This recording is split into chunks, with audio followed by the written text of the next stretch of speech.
Culture and language are intertwined and cannot be distinctly divided. My upbringing, parents, and family have influenced my language and culture.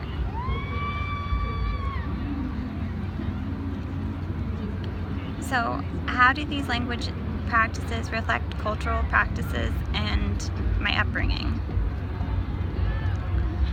Specifically in regards to manners, which translate to the way I speak. Culture is a difficult topic to discuss because it seems like everyone else does the same things I do, but it is not entirely true. My language practice mirrors my upbringing and is deeply intertwined with my cultural practices in everyday life. I was born and raised in Poconos of Pennsylvania, in a woodsy area, and learned a lot about my environment and spent much of my time outdoors. My dad had lived there his whole life in the same area, and his parents lived right next door to us, and my cousins beside them. I spent a lot of time with my family and still do today, and I can see how much their ideals influence who I am and my thought processes.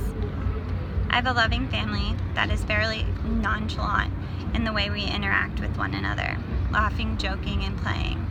However, outside of the house, it's a bit different. A little bit different family exists. Still with the same ideals and manners, but very reserved, polite, and guarded, especially with others outside the family.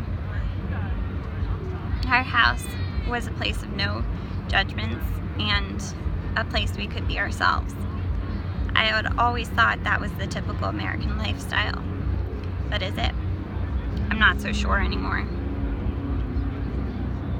I had a couple experiences abroad in the past 2 years. I went to Ireland, which has an intense history involving language. When the English had taken over, they forced children to speak English instead of their native language, which was traditionally called Gaelic. Since then, they've been trying to revive the Irish language and their culture within their children through schooling. About a couple months ago, this summer, I went to Costa Rica, which is a Spanish-speaking country where I visited. When I visited, some of my Spanish slowly came back, which was nice to know that I did learn something from my years in high school. However, if I really wanted to learn a language, I would need to be immersed in the country, culture, and culture for an extended period of time.